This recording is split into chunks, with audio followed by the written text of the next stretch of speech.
25 को सब सुबह में लगभग 10 बजे उत्क्रमिक मध्य विद्यालय अदलपुर के शिक्षक श्री रामाश्रय यादव जी की 4 अपराधकर्मियों द्वारा जो 2 बाइक पर सवार होकर आए थे,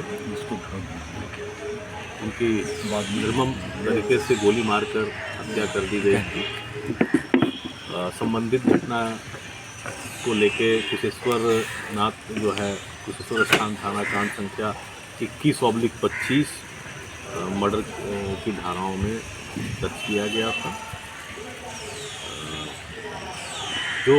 हम लोग को फीडबैक मिला उसके आधार पे उद्भेदन करने के लिए एसएसपी वरीय पुलिस अधीक्षक दरभंगा के स्तर से एक टीम का गठन किया गया। टीम का जो है वो नेतृत्व एसडीपीओ बिरौल मनीष कर रहे थे। बाकी और मेंबर्स के बारे में आपको प्रेस विज्ञप्ति के रूप में हम प्रोवाइड कर देंगे। टीम के द्वारा जो है वो टेक्निकल और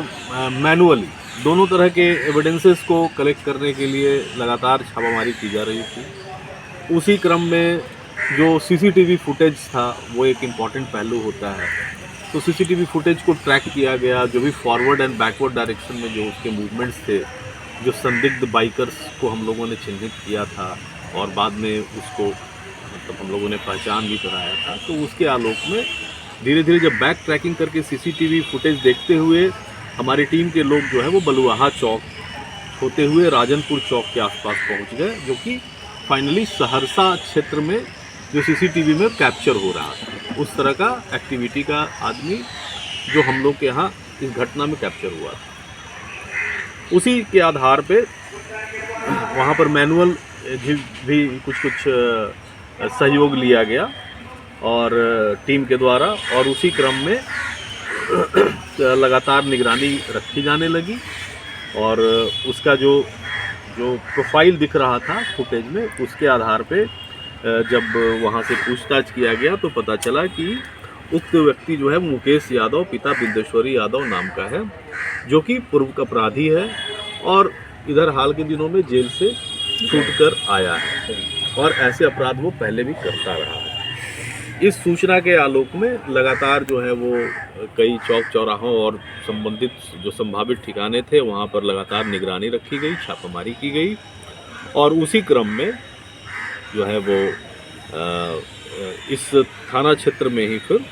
जांच के क्रम में एक रेड कलर की अपाचे, चूँकि रेड कलर की अपाचे इस्तेमाल की गई थी उसमें, तो उस बाइक के आधार पे फिर वहाँ पर एक व्यक्ति को रोका गया। संदिग्ध अवस्था में वो जा रहा था। मुकेश यादव नाम बताया पूछने पे, और पिता का नाम बिंदेश्वरी यादव, साकीन तिलाठी, थाना कनरिया, जिला सहरसा का बताया।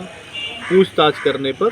और बाइक के बारे में जो हम लोग पास डिस्क्रिप्शन था फुटेज के आधार पे जब मिलान किया गया तो पता चला कि वही है। जब उस व्यक्ति से पूछताछ की गई तो उसने अपने इस कांड में संलिप्तता को स्वीकार किया और वो वही बाइक था जिसको कि उस व्यक्ति ने अपने 4 अन्य साथियों के साथ 2 बाइक पे से एक बाइक ये था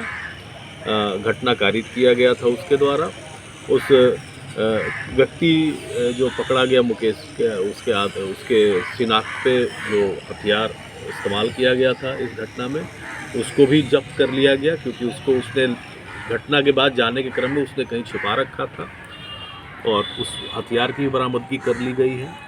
तो अरेस्टिंग के साथ साथ बहुत ही महत्वपूर्ण रूप से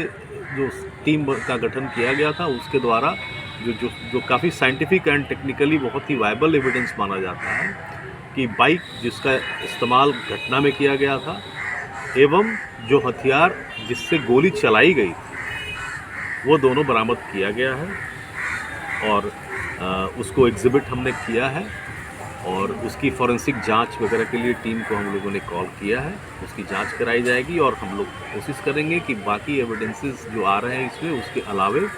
मूल रूप से जो साइंटिफिक आधार है इसके कांड के उद्भेदन का उसको इस्तेमाल किया जाए और त्वरित गति से इसके ट्रायल के लिए भी हम लोग प्रयास करेंगे ताकि जल्दी से जल्दी इसमें सज़ा दिला सकें। घटना में जो प्रयुक्त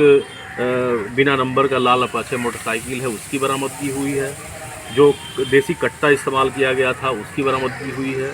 उसके साथ में ही जो एक 8 mm का एक फायर जो गोली था उसको बरामद किया गया है अभियुक्त के पास से एक पोको कंपनी का मोबाइल बरामद हुआ है और उसके द्वारा मफलर जो घटना के समय पहना गया था